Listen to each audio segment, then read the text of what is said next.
Hello smarties, welcome back to SC educators. आज हम 360 degree maths के 8th डे पे पहुंच चुके हैं। अब तक हमने काफ़ी सारे इंटरेस्टिंग सम्स किए, कुछ इंटरेस्टिंग चैप्टर्स के सम्स किए, काफ़ी मज़ा आ रहा है। कंसिस्टेंसी को बरकरार रखना। सबसे पहले तो आज का कोट क्या है? टैलेंट को मौके की ज़रूरत होती है। Very nice, yes. आगे बढ़ते हैं। First question MCQ as it is, x is equal to 3, y is equal to 4 is the solution of the linear equation. अब ये जो पर्टिकुलर हमको सॉल्यूशन दिया हुआ है, इन चारों में से कौन से इक्वेशन का ये सॉल्यूशन है, ये हमको गेस करना है, आइडेंटिफाई करना है। तो सिंपलेस्ट तरीका, वेरी सिंपल, हम 3 और 4 x और y की जगह सब्स्टिट्यूट कर देंगे। सॉल्व करने पर 0 जिसमें मिलेगा वो मेरा सॉल्यूशन है। सबसे पहले फर्स्ट ऑप्शन में हम पुट करते हैं। 2 इंटू 3, देखा जाए तो सब में क्या है, 17 ही है। तो हम सिर्फ इतने पार्ट को सॉल्व करके देखते हैं हमको 17 किस में मिल रहा है। 2 इंटू 3 और प्लस 3 इंटू 4, ये हो गया 6 और 12, तो ये तो 18 मिल रहा है, काम नहीं बनेगा। 3 इंटू 2 प्लस 3 इंटू 4, अच्छा यहाँ अगेन एरर हो गया थोड़ा सा। 2 3 3 4, 6 प्लस 12 18। नेक्स्ट 3 3 प्लस 2 4, 9 प्लस 8, ये 17 होता है और 17 17 0। ऑप्शन बी हमारा करेक्ट आंसर निकल के आता है। बहुत इजी सा सवाल था, ऐसा क्वेश्चन आ सकता है। हो सकता है आपको चौथे ऑप्शन तक भी जाना पड़े, बट तरीका यही है। डन। बढ़ते हैं नेक्स्ट क्वेश्चन की ओर। Question number 2, find whether the following pair of linear equation is consistent और इनकंसिस्टेंट। तो कंसिस्टेंट इनकंसिस्टेंट का रिलेशन इस चैप्टर का फंडा ऑलरेडी आपको पता है। कभी भी आइडेंटिफाई करना है तो एक ही फिक्स स्टेप है जो आपको फॉलो करना है। 3 रेशियोज ढूंढने हैं, A1/A2, B1/B2 और C1/C2, और इन तीनों का ही रिलेशन पता करो क्या दिया हुआ है। जैसे A1/A2 क्या हो जाएगा, x के कोएफिशिएंट्स, यहाँ x का कुछ वैल्यू नहीं दी है कोएफिशिएंट का, तो 1, और यहाँ 2, 1/2 निकल के आ जाता है। सेकंड में देखूँ y का कोएफिशिएंट तो 3 और 6, सिंप्लीफाई करूँ तो 1/2, और last constant term that is 5 और 8, 5 और 8। तो सीधा सीधा पता चल रहा है कि पहले 2 रेशियोज जो है वो तो आपस में इक्वल है, लेकिन तीसरा वाला इक्वल नहीं है। और ये जो रिलेशन आता है ये किस तरह के इक्वेशंस के लिए या किस तरह की लाइंस के लिए आता है? पैरेलल लाइंस के लिए। ग्राफ पे अगर मैं प्लॉट करता हूँ तो कुछ ऐसी पैरेलल लाइंस बनती है, और पैरेलल लाइंस जब भी बने तो इक्वेशंस जो होते हैं वो कैसे होते हैं? इनकंसिस्टेंट। बाकी 2 सिचुएशंस जो होती है जिसमें इंटरसेक्टिंग लाइंस बनती है या कोइंसिडेंट लाइंस बनती है एक के ऊपर एक, दोनों ही सिचुएशन के लिए हम इक्वेशंस को कंसिस्टेंट मानते हैं। खाली ये केस है जिसमें इनकंसिस्टेंट माना जाता है। That's it, super easy. Next, the incomes of x and y are in the ratio 8:7 and their expenditures are in the ratio 19:16। तो इस तरह का कोई भी क्वेश्चन हो तो शुरुआत हमेशा ऐसी ही होती है। इनकम जो है x की हम मानेंगे 8x, और इनकम ऑफ y, ये कैपिटल और स्मॉल अल्फ़ाबेट्स में कंफ्यूजन मत रखना, ये हो जाएगी 7x। ठीक है ना, ये दोनों की इनकम्स है। रेशियो, कॉमन रेशियो x लेके चल रहा हूं मैं। Let the common ratio of income be x। x की इनकम 8x और y की इनकम 7x। वैसे ही जो एक्सपेंडिचर है x का और एक्सपेंडिचर जो है y का, वो रेशियोज के हिसाब से मेरा क्या क्या हो जाएगा, 19 और 16, यानी 19y और 16y। अब क्या बोला है, if each saves 1250 find there income, यानी x जो है वो अपनी इनकम में से एक्सपेंडिचर निकाल दे तो बचत होती है 1250 रुपए। ठीक है, वैसे ही जो y है वो भी अपनी इनकम में से एक्सपेंडिचर अगर निकाल दे तो बचत होती है 1250 रुपए। सेम, ठीक है ना, दोनों की सेविंग सेम है। अब क्वेश्चन में बोला है कि इनकम और एक्सपेंडिचर, इनकम पता करो, तो x हमें पता करना है और यहाँ 8 और 7 वाली चीज में सब्स्टिट्यूट करना है। बट इससे पहले देखा जाए तो कुछ सिंप्लीफिकेशन तो होता दिख नहीं रहा है। कैलकुलेशन थोड़ी कॉम्प्लिकेटेड होने वाली है। सब्स्टिट्यूशन से मैं कर रहा हूँ, चाहो तो एलिमिनेशन से भी कर सकते हो, कोई दिक्कत की बात नहीं है। सब्स्टिट्यूशन के हिसाब से मैं पहले ये इक्वेशन चूज कर रहा हूँ। 7x will be 1250 plus 16y, x will be equals to 1250 plus 16y upon 7, ये मैं पुट कर दूंगा इस फर्स्ट इक्वेशन में। देखो सिलेक्ट सेकंड की थी तो पुट फर्स्ट में करना है, सिलेक्ट फर्स्ट की होती तो पुट सेकंड में करते, ये ध्यान रखना है। ये फर्स्ट इक्वेशन है हमारी, ये सेकंड इक्वेशन है, और ये वाली चीज़ जो है वो थर्ड इक्वेशन है। सो थर्ड को मैं फर्स्ट में पुट करूंगा, यानी 8 ब्रैकेट में 1250 plus 16y whole upon 7 minus 19y equals to 1250। Simplification करेंगे, so 8 into 0 8, 8 5 40, 0 4 carry, 8 2 16 plus 4 20, 2 carry, 8 1 8 plus 2 10। So ये तो हो गया 10,000, और 16 इंटू 8 भी करना है। सो 16 10 160, 160 में से 30 या 8 6 48, 8 4 कैरी 4 12 128y। ठीक है, ये मिलता है माइनस, इधर एलसीएम ले लेते हैं, ये 7 इधर मल्टीप्लाई होगा 19 से, ठीक है ना। सो 7 10 70, 7 20 140, 140 में 7 कम, सो 133y होना चाहिए, होल डिवाइड बाई एलसीएम का 7 इक्वल्स टू 1250। अब ये 7 इधर जाके मल्टीप्लाई होगा, और इधर थोड़ा सिंप्लीफिकेशन कर दें तो 10,000 128 माइनस 133 इज माइनस 5y, ठीक है ना, माइनस 5y इक्वल्स टू 7 इधर मल्टीप्लाई होगा तो 7 0 0, 7 5 35 5, 3 कैरी, 7 2 14, 3 17, 7 1 7 प्लस 1 8, ये हमारा निकल के आ गया। अब माइनस 5y को इस साइड ले जाते हैं और 8750 को उस side, minus 8750 equals to 5y। So इसे इस सब्ट्रैक्शन से हमको मिलेगा कुछ 250, 1250, ये 5 नीचे जाके डिवाइड होगा तो 525 250, ये मिला हमको। y पुट करेंगे यहाँ तो x भी मिलेगा, ठीक है ना, थोड़ा यहाँ पे मैं कर रहा हूँ बाकी का part. So x is equal to 1250 plus 16 into 250 करना है हमको। So 16 into 250 will be 16 into 100 will be 1600, 1600 के बाद 3200 और 800, लगभग 4000 होना चाहिए, बट फिर भी मल्टीप्लाई करके देख लेते हैं। 6 0 0, 6 5 30, 6 2 12, 3 15 15 15, 0 5 2, सो 0 0 4000 होता है। सो ये मिल गया मुझे 4000 होल डिवाइड बाई 7, सो ये मिलता है 5250 डिवाइड बाई 7, कटिंग करने पर मिलेगा 7 के टेबल में 7 7 49, 35 5 750। तो अब x की इनकम हो जाएगी 8 इंटू 750, 7,500 में 1500 कम तो 6,000 रुपये होना चाहिए। 6,000 x की इनकम है, ठीक है, और जो y है उसका था 7x, सो 7 0 0, 7 5 35 5, 3 carry, 7 7 49 plus 3 52,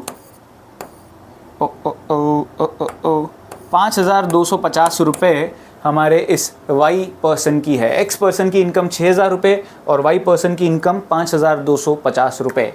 very simple, very interesting, मज़ेदार सम था। आगे बढ़ते हैं। If you travel by an auto rickshaw, the fare for the first kilometre is different from the rate per kilometre for the remaining distance. ठीक है ना, पहले kilometre का चार्ज अलग है और बाकी का फिर अलग है। तो let the charge for first kilometre be x, ठीक है, और फिर the total fare for a distance of 20 kilometre. After that let the charge be y, ठीक है ना, उसके बाद वाई। अब क्वेश्चन में ऐसा बोला है the total fare for a distance of 20 kilometre is 37.70, ठीक है ना, इतने किलोमीटर का। सो x तो फर्स्ट किलोमीटर का हो गया और 19 किलोमीटर का बाकी का हो गया 19y, और मिला के चार्ज है 37.70। यहाँ पे वेरी इंटरेस्टिंग, वेरी इंपॉर्टेंट समझना, 20 किलोमीटर में से पहले किलोमीटर का चार्ज अलग है और बाकी के जो 19 किलोमीटर बचते हैं उसका चार्ज y माना था 1 किलोमीटर के हिसाब से, तो 19y बन गया। वैसे ही एक और इक्वेशन बनाना है 26 किलोमीटर के लिए। सो x प्लस 25y बनेगा। हाँ, एक तो x वाले चार्ज में इंक्लूड हो चुका है, 48.50. Find the auto fair for the first kilometre and each successive kilometres. तो यहाँ पर हम कर देते हैं एलिमिनेशन, साइन चेंज, ये कटा, 19 माइनस 25 इज -6y, और ये कितना मिल जाएगा. तो यहाँ पर सब्ट्रैक्शन अच्छे से करना है हमको. 3770, सो 0 7 15 माइनस 7 8 0, कुछ मिलता है 10.80. माइनस में माइनस माइनस कैंसिल हुआ, y की वैल्यू मिल जाएगी 10.80 divide by 6. So y will be, यहाँ पर अगर मैं कट करूँ तो 1 से 48, सो 48 6 8 ज़ा राइट 0.8, 1.8 सब लगभग आता है. तो ये चीज़ तो मुझे मिल गया है 1.8. अब मैं पुट कर दूंगा x ढूंढने के लिए. सो फर्स्ट सेकेंड वाले में पुट करते हैं. सो x प्लस 25 और y की जगह 1.8 is equal to 48.50. So x will be, यहाँ पे पहले मैं मल्टीप्लिकेशन करूँ तो ये हो जाएगा 180 का डबल इज 360 और 360 प्लस 90, सो 445 होना चाहिए. ठीक है ना. क्यों रिस्क लेते हैं, चलो मल्टीप्लिकेशन कर ही लेते हैं. 45 होना चाहिए वैसे तो. 8 5 ज़ा 40, 0 4 कैरी, 8 2 16 प्लस 4 5 2 0 और एक डिजिट के पहले डेसिमल, एकदम करेक्ट. 45 is equal to 48.50. ये 45 उधर जाके सब्ट्रैक्ट हुआ तो x की वैल्यू मिल जाएगी 3.50 इतना रुपीज़. सो बेसिकली पहले आपको लास्ट में इंग्लिश ज़रूर लिखनी है. स्टेटमेंट नहीं लिखोगे तो टीचर तो थोड़ा जल्लाद होता ही है, वो मार्क्स काटेगा. फिर बोलना मत सर इतनी सी चीज़ के कौन मार्क्स काटता है, काटेंगे वो. तो आपको जस्टिफाई करना ही है. आपका फाइनल आंसर ये दिखेगा ना, फिर ये सारी इंग्लिश वगैरह चीज़ें देखेगा ही नहीं वो. फर्स्ट किलोमीटर का चार्ज ₹3.50 रुपीज़ और फिर 1.8 रुपीज़. बहुत पुराने ज़माने की बात चल रही लगता है. The age of a father is equal to the sum of the ages of his 5 children. ओहो, तो मान के चलते हैं let the age of father be x and sum of age of 5 children BY. ठीक है, ये चीज़ तो हमने मान लिया. अब यहाँ पर है ना, ज़्यादातर बच्चों से गलती क्या होती है, ध्यान से सुनना समझना. पांचों बच्चों की एज मिला के मैंने y लिए, ज़्यादातर बच्चे 5y ले लेते हैं. अब 5y कब लेना है, जब सबकी एज आपस में इक्वल हो तो ही हम ले सकते हैं. लेकिन यहाँ पर पांचों बच्चों की एज क्या है इंडिविजुअली वो मुझे नहीं पता. हाँ, मिला के एक टोटल ज़रूर है, लेकिन इंडिविजुअली हर एक बच्चे की एज क्या है वो नहीं पता. तो ऐसे सिनेरियो में इस चीज़ को बहुत अच्छे से ध्यान से समझना है. तो पहला इन्फॉर्मेशन यही है कि x और y आपस में इक्वल है. अब after 15 years sum of the ages of children will be twice the age of father.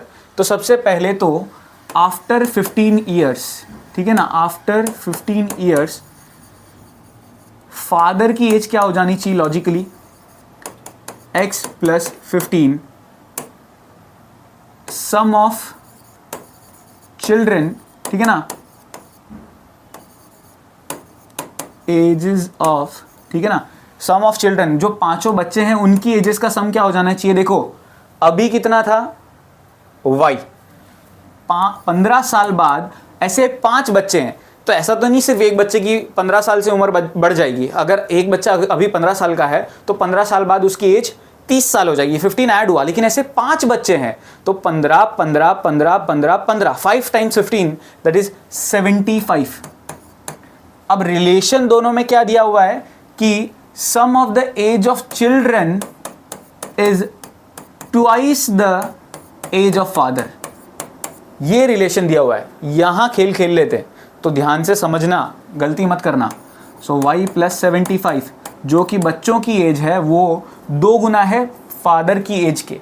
और ये रिलेशन दिया हुआ है ना, तो ऐसा मत सोचना कि बच्चे बाप से कैसे बड़े हो सकते हैं. ये 5 बच्चों की एज मिला के है और ये अकेला पिता है. सो 2x प्लस 30. अब यहाँ पे x is equal to y मुझे मिला हुआ था, ठीक है. तो यहाँ पर मैं क्या कर दूंगा, x मुझे ढूंढना है तो y को सब्स्टिट्यूट कर दूंगा x से is equal to 2x plus 30। So 75 minus 30 हो जाएगा और right side 2x minus x हो जाएगा। हो सकता है आपके मन में आए कि सर y की जगह x लिखा है तो x की जगह y लिख के भी तो सॉल्व कर सकते थे, लास्ट में तो सेम ही मिलता, हमको अल्टीमेटली तो फादर की एज ढूंढनी है। सो ये कितना मिल जाएगा हमें 45 और ये हो जाएगा हमारा x। That's it.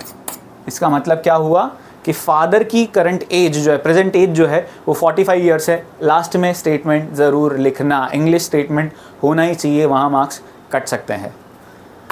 आगे बढ़ने से पहले फटाफट से कोड बता देता हूँ, कोड नोट डाउन कर लो। आज का कोड है 9020 9020। फटाफट से अटेंडेंस मार्क कर लो।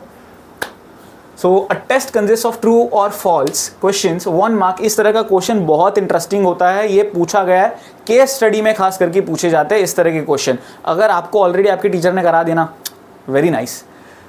1 mark is awarded for every correct answer while 1/4 mark is deducted for every wrong answer. A student knew answers to some of the questions. Rest of the question he attempted by guessing. He answered 120 questions and got 90 marks. So बहुत interesting question है, ध्यान से समझते हैं, करते हैं, कैसे solve करना है वो देखते हैं। So let the correct answers, number of correct answers be x, मतलब जितने भी उसने मार्क किए उसमें से करेक्ट x है और इनकरेक्ट वाले जो है वो y मान के चल रहा हूं, ठीक है ना। करेक्ट आंसर जो टिक किए वो x और इनकरेक्ट आंसर टिक किए वो y। अब क्वेश्चन में क्या बोला है, 120 क्वेश्चंस उसने अटेम्प्ट किए टोटल, यानी x plus y correct incorrect मिला के टोटल कितने क्वेश्चन अटेम्प्ट किए, 120। पहली इंफॉर्मेशन, पहला इक्वेशन ऐसे बनाना था, बन गया। ध्यान से समझना, एकदम अंदर घुसाना, ऐसे करके ऐसे नहीं चला जाए। अब 90 मार्क्स मिले। अब 90 मार्क्स कब मिलेंगे, ध्यान से समझना। हर सही आंसर के लिए उसको 1 मार्क मिल रहा है। तो अगर x क्वेश्चंस उसने करेक्ट किए तो कितने मार्क्स मिले, x marks. 1 into x multiply हो जाता है। देखो एक क्वेश्चन का अगर 2 मार्क्स मिल रहा होता तो x number of question attempt करने पर मार्क्स कितने मिलते हैं, 2x, है ना, मल्टीप्लीकेशन हो जाता है। तो यहां पर भी क्या हो जाएगा, x, लेकिन जो इनकरेक्ट आंसर है उस पर 0.25 कट रहा है तो माइनस हो रहा है। तो ये मिले मार्क्स और ये वो कटे मार्क्स। ये मिलने का, ये जो मार्क्स मिले हैं वो है और ये जो मार्क्स कटे हैं वो है। तो दोनों को अगर मैं सब्ट्रैक्ट कर दूं तो टोटल जितने मार्क्स मिले हैं वो पता चलता है, जो कि यहां पर 90 है। आई होप समझ में आ रहा है, बहुत इंपॉर्टेंट फंडा है। ये मिले मार्क्स, ये कटे मार्क्स, कटे हैं इसीलिए माइनस हो गया, माइनस दिया नहीं था, ये खुद का दिमाग चलाना है। तो मिले, उसमें से जो कटे थे वो कट गए, तो बाकी बचे वो मार्क्स ओवरऑल आए हैं, जो कि कितने हैं, 90। ये हमारा फर्स्ट पार्ट खत्म होता है। If answer to all questions he attempted by guessing were wrong then how many questions did he answer correctly. अच्छा, फर्स्ट ये नहीं हुआ, ये तो इक्वेशन बनी है, अब इसको हम सॉल्व करते हैं। if he answer if no rest of the questions, तो ये तो सीधी सी बात है, उसको 90 मार्क्स मिले हैं तो 90 के 90 जो करेक्ट होंगे उसी के लिए मिले हैं 30। ओके, पहले सॉल्व कर लेते हैं। इसको सॉल्व करेंगे तो माइनस प्लस माइनस, ये कटा y, ये हो जाएगा 1.25y और ये हो जाएगा 120 माइनस 90 विच इज़ 30। हाँ, अब y की वैल्यू हो जाएगी आपकी 30 डिवाइड बाई 1.25। पॉइंट को इग्नोर करते हैं, यानी इस चीज़ को हम लिख लेंगे सॉल्व करने के लिए 30 इंटू 100 डिवाइड बाई 125। अब 25 से ही काटता हूँ डायरेक्ट, 25 4 ज़ा 25, 5 ज़ा 5, 1 ज़ा 5, 6 ज़ा 6, 4 ज़ा 24। तो इनकरेक्ट आंसर्स उसके कितने हैं, 24। तो करेक्ट कितने हो जाएंगे, x plus y is equal to 120। So x plus 24 is equal to 120. So x is equal to 120 minus 24, which is 96. अब क्वेश्चन में बोला है जो 24 क्वेश्चंस उसने मार्क किए थे गेस करके, या if answer to all questions he attempted by guessing. Okay, तो उसके if how many questions did he answer correctly, तो 96 क्वेश्चंस का उसने एकदम करेक्ट आंसर दिया है और बाकी के सारे उसके गलत है। आई होप क्वेश्चन की इंग्लिश की वजह से आप कंफ्यूज नहीं हुए। उसके जितने मार्क्स आए हैं वो किस बेसिस पर आए हैं, तो यहाँ पर उसने 96 क्वेश्चंस सही जवाब दिया है, तब जाके वो 90 मार्क्स पे पहुंचा है, क्योंकि बाकी के जो 24 क्वेश्चंस है वो सारे के सारे उसने गलत अटेम्प्ट किए थे, राइट, मतलब गेस करके गलत अटेम्प्ट किए थे। How many questions did he guess, तो सेकंड वाले का ही पार्ट यहाँ पर आ जाता है ना, y इज इक्वल टू जो 24 हमने फाइंड किया था वही आंसर आ जाता है। ही गेस्ड 24 क्वेश्चंस, ये हमारा आंसर आता है। If answer to all questions he attempted by guessing were wrong and answered 80 correctly, then how many marks he got?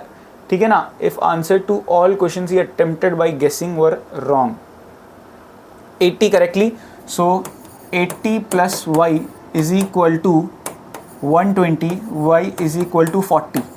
ये क्या किया हमने, x plus y मिला के 120 क्वेश्चंस थे, 80 क्वेश्चंस उसने सही किए, आंसर्ड 80 करेक्टली, सही किया यानी x की वैल्यू 80 हो गई, और इसी तरीके से हमने y की वैल्यू ढूंढी 40, यानी 40 उसने इनकरेक्ट मार्क किए थे।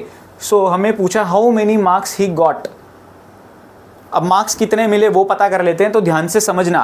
पहली बात तो ये पता चल गई कि 80 सही किए हैं, 40 गलत किए, तो 40 जो गलत किए हैं उसका मार्क डिडक्शन भी होगा। अब मार्क डिडक्शन कितना हो जाएगा, तो 40 का 1/4 कितना होगा, 10, यानी 10 मार्क्स उसके कटेंगे। सो 80 सही थे, उसमें से 0.25 टाइम्स 40 यानी 80 माइनस 10, तो 70 मार्क्स उसके आएंगे इस सिनेरियो में।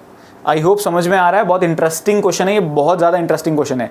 सही के उसको 80 मार्क मिलते और जो गलत किए हैं उसके 10 मार्क कट रहे हैं, तो 80 में से 10 कट गए, कितने बचे, 70 उसके मार्क्स आएंगे। If answer to all questions he attempted by guessing were wrong, then how many questions answered correctly to score 95 marks. 95 score करने के लिए सही आंसर्स कितने देने पड़ेंगे, एक्स की वैल्यू पूछिए, ये मैं नहीं बताऊंगा। अगर मैंने इतना बता दिया और ये आपको 100% समझ में आ गया, तो आप कमेंट बॉक्स में इस वाले का आंसर करोगे ही करोगे। आप कमेंट नहीं करते, आप लाइक नहीं करते, व्यूज़ देख रहा हूँ मैं, सब लोग देख रहे हैं, सब अटेंडेंस मार्क कर रहे हैं, बराबर प्राइस के पीछे लगे, लेकिन कोई वीडियो को लाइक नहीं कर रहा, कुछ कमेंट नहीं कर रहा, कुछ समझ में आया, कोई चीज़ नहीं समझ में आई, कुछ भी, वो ज़रूर कमेंट करो, है ना। इसको भी कमेंट करो, अगर नहीं समझ में आया ये क्वेश्चन तो भी कमेंट करो, तो मैं वापस डेडिकेटेड वीडियो बनाऊंगा फॉर श्योर। डन। सो यहाँ पर हमारा ये डे 8 था शायद, आई गेस ये भी कंप्लीट होता है। Thank you so much for watching, मिलते हैं नेक्स्ट वीडियो में।